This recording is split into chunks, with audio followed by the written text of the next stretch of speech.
Good afternoon. This is Media Center Ukraine, Odesa, and we continue with the briefing dedicated to the unique special operation on the liberation of the so-called Boyko towers.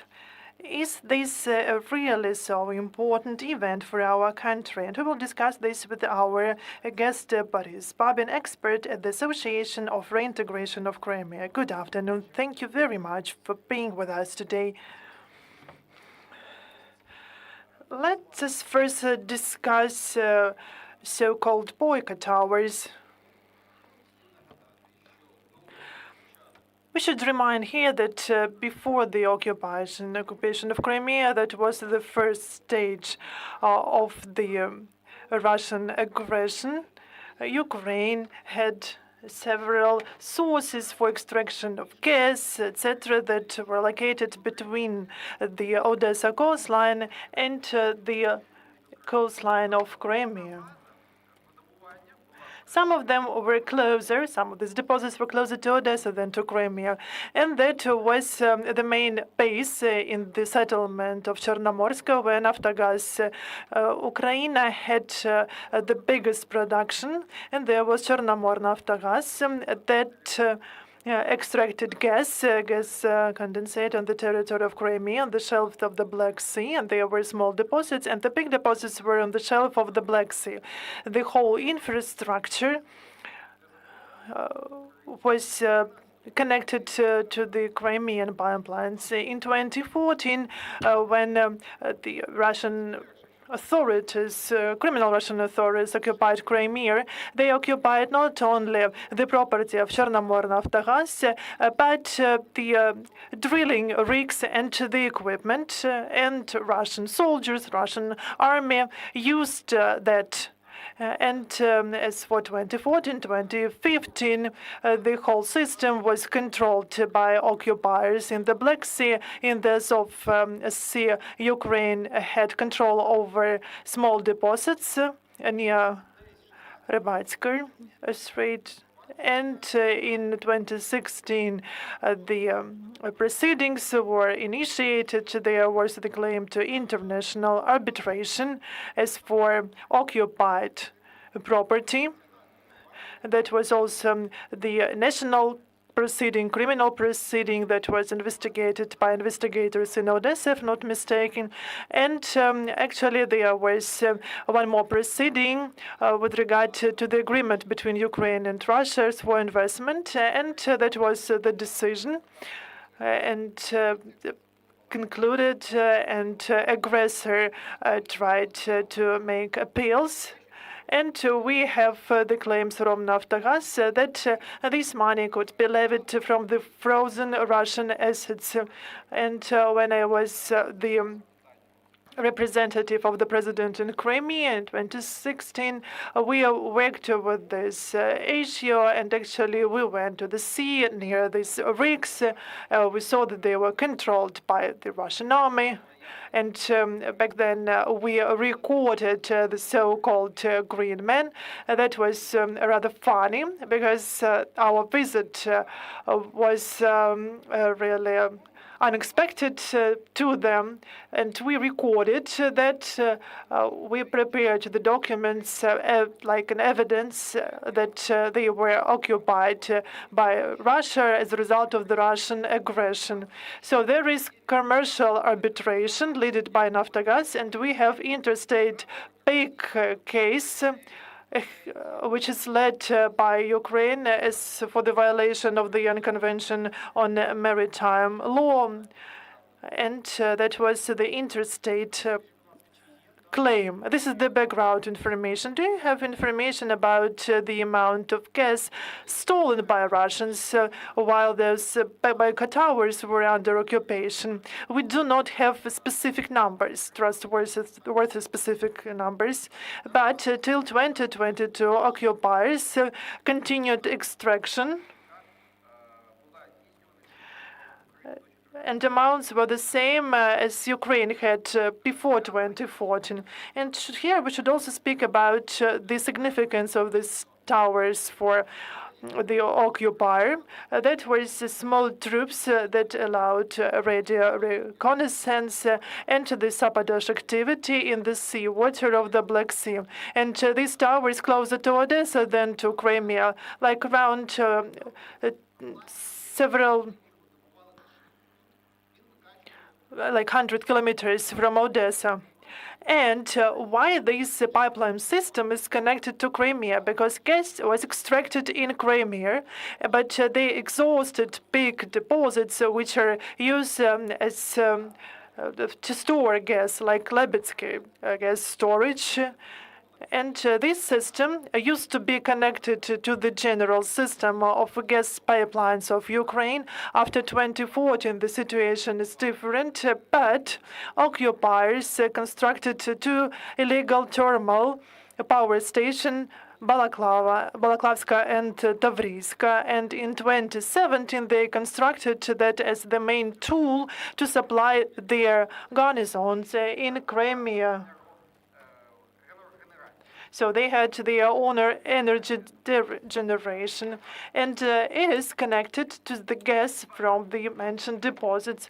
In summer 22, we know that through some events, some explosions, these rigs, these platforms were out of operation, the extraction objects, and the aggressor stated and announced the evacuation from the Boyko towers, and that was the personnel of illegal Chernomor Naftogaz, which is a very interesting structure because occupiers created their branch of Chernomor's Naftogaz.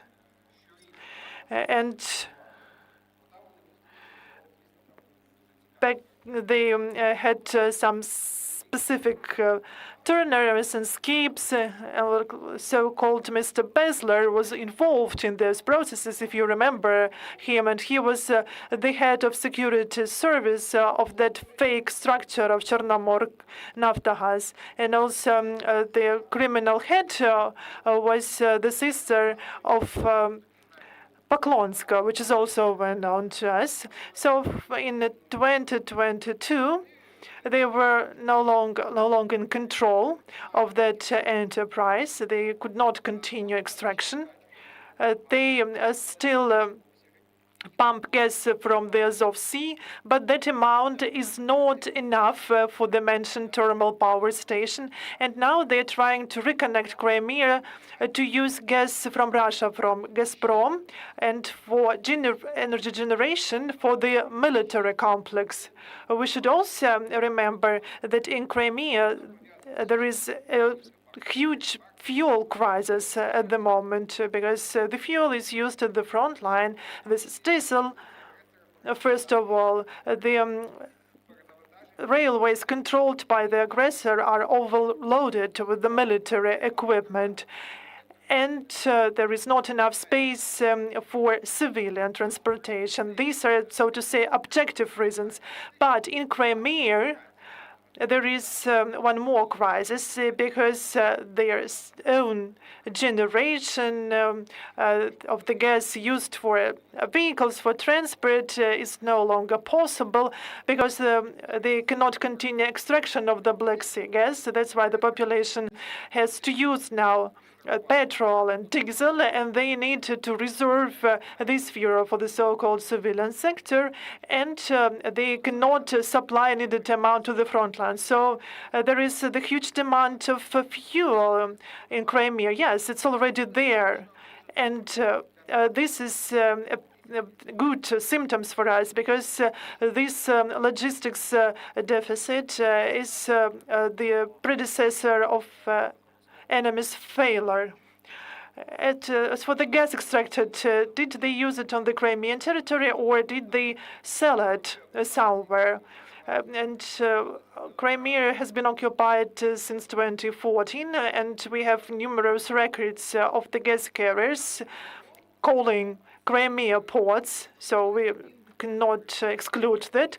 But the gas was mainly extracted for the Crimean sector, and especially after the construction of the mentioned thermal power station, it was mainly consumed in Crimea, and first of all for criminal militarization for the military. Yes, and this is the light they produce for the military. This is the main generation. The generation in Crimea before occupation is enough for the civilian sector, but not for the military base. That's why they constructed two big thermal power stations. They also include generation at Saki, thermal power station, and this is their general generation. Now it is difficult to say for sure, but just as for the forecast, is there is any sense after our victory to use these towers? This is a very interesting situation. We can see the information published by the military intelligence. The Boyko towers are not damaged that much. And this is the question about the operability in the future. They are old and new towers. Why are they called Boyko towers? There was the corruption element. Two of the towers were bought several years before the occupation of Crimea and brought on the shelf. They are old towers that used to be before that. And before the attempt annexation, Ukraine bought supply vessels, helicopters, and there was the corruption element, but that was rather moderate. As for 2014, allowing occupiers to use those platforms without additional modernization, because they are under sanctions, and it is very difficult for them to maintain that. They do not have the powerful production in the gas sector. They had problems with helicopters, vessels, spare parts, and the question is the technical condition in two domains, because we do not know how occupiers maintain that. Then was the standby for 1 year, because for 1 year there are no civilian personnel there at sea. But this is more of the technical issue. As for the practical domain, and I think that these deposits can be used in the future, and the new tenders were announced, but those territories, though they could be used. But we should not think that these deposits will be enough to ensure proper operation of the energy system of Ukraine, because they were just enough for the peninsula. So before the occupation, the gas was used, the extracted gas was used in Crimea. Yes, we had this common pipeline system. That gas could be used in Kherson, so it could be repumped, but generally that gas was mainly used for Crimea. And now the occupiers, they use it for the thermal power plants and for houses. But we mainly used it for the civilian population. And that was before the occupation of the Zaporizhzhia nuclear power plant. As for the military strategy, and how important the so-called liberation of the Boyko towers for our country, for our victory. We should understand the following. The aggressor always tries to claim control over the Black Sea. This is the part of the propaganda, which is not only in this region, but globally. They use it to blackmail the world. To agree for the grain supply. And we can see recently that perhaps someone in the UN listens to that Russian narrative and propaganda. But we see everything simple. So they take hostages and then want everyone to meet their conditions. So in this case, the civilian sector. And if they unblock, if the navigation is unblocked, no one will listen to the terrorists without hostages. This is logical. The same is here. If we prove that the transportation is possible and the connection to the ports of Ukraine, despite the blackmail threats of Russia, if we can prove that Russia does not control at least part of the water area, so Russia is not that powerful in their negotiations. So this is the main geopolitical dimension of this situation. The second dimension is more about military information, because the aggressor keeps saying that Ukraine doesn't have the navy, that Ukraine has some problems with the Black Sea. But now we can see the situation when the aggressor that has spent numerous funds for militarization, for its naval forces, that has saturated Russia with the military. And there is such a joke now that it is easy to kill some Russian soldier there because there are too many on the peninsula. And before the big war, they brought to Crimea the most powerful medium class ships. They also sent their personnel. They also used the internal waterways for the transportation of the equipment and people from the Caspian Sea. Though they tried to aggregate their power there, but we can see that they still cannot have the full control over that area. And we can see the Ukrainian operations there, which are quite daring. And this is what the whole world can see. They can still produce the statements of Konashenko about 100,500 plane carriers of Ukraine destroyed, and we can see that Russia says that Ukraine doesn't have its navy, but we still manage to sink Russian ships. And most conflicts in the Black Sea over Crimea for the last 100 years, this small fleet or a mosquito fleet led to the success of many operations of different participants of various military activity. But as for the classical naval fleet, usually that was Russian fleet, that was heroically sank. But that was the main function of the Russian fleet over the history. And we need to remember about this approach.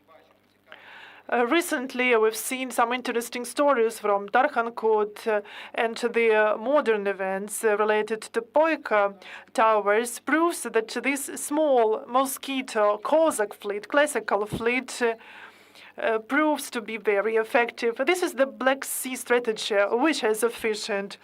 That towers were just assembled in 2010, 2012, and they cost $400 million for each.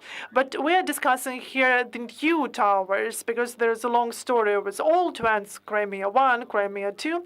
But before the occupation, they were installed two new towers, the aggressor used it at different deposits, because they are portable, they are mobile, but the main drill platforms were put there 2-3 years before the occupation of Crimea. According to the information in mass media, the price was 2 times more than at the market. And yes, that was a very interesting corruption story. And our whole energy system is the whole link of interesting stories. Should we punish for the embezzlement? Of course. Was that purchase needed for Ukraine? Yes, more yes than no. Is the sector is important of Ukraine? Of course, it's sure thing for 100% because Ukraine had limited resources.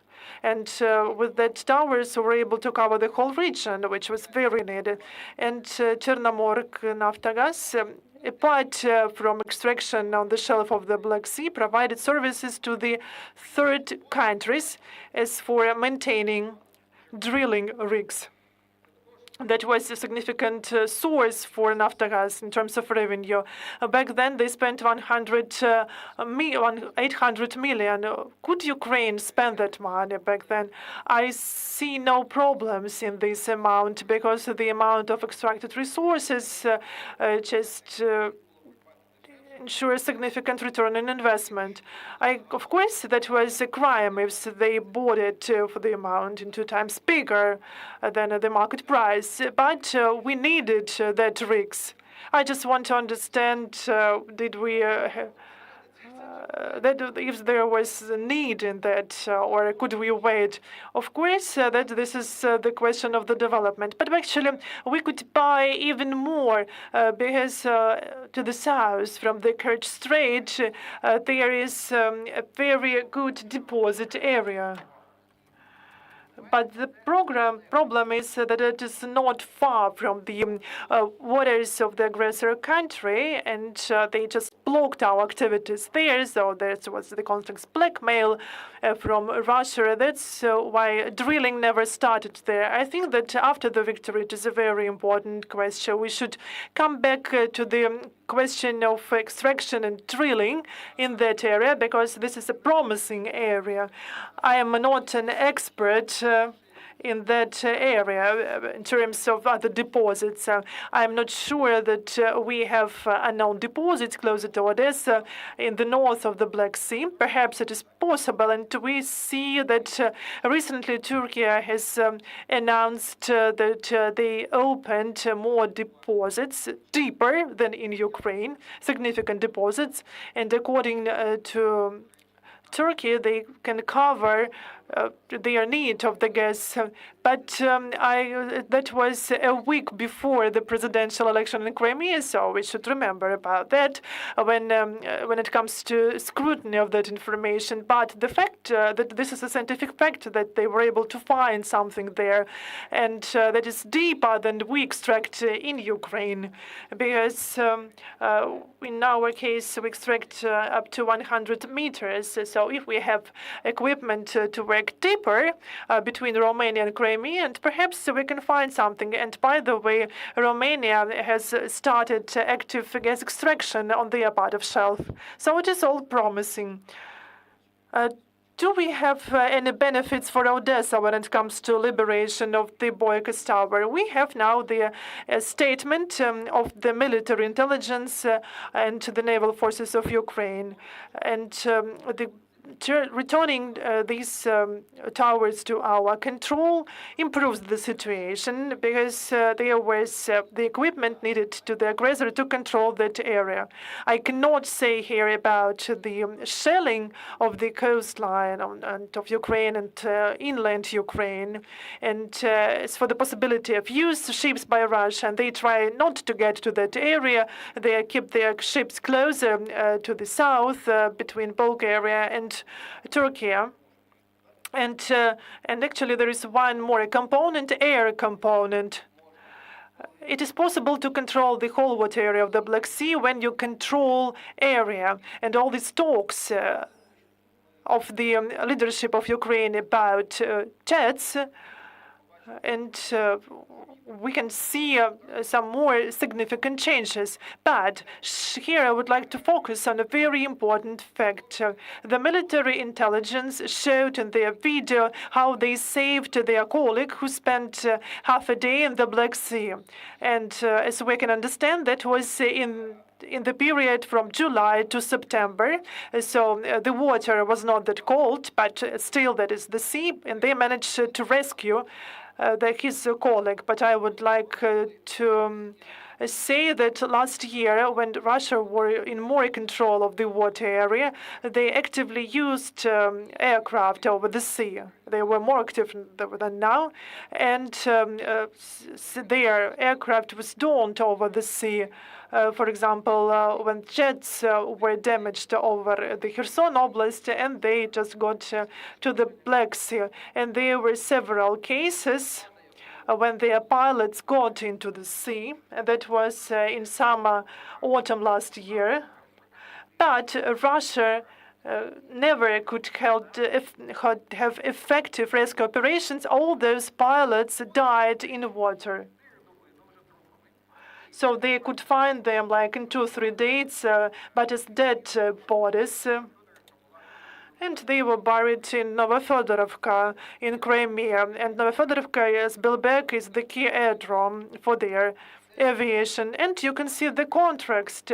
This is not only the humane issue. This is the possibility for them to have rescue operations in the sea when they had the most powers, as they mentioned back there. And those pilots were important for them because they are professionals. But they were not rescued after catapulting. And we were able to save and that is very important.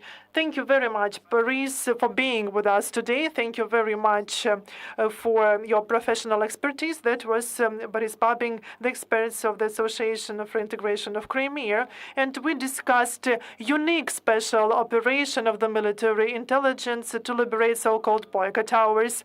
We will stop here for today. See you tomorrow.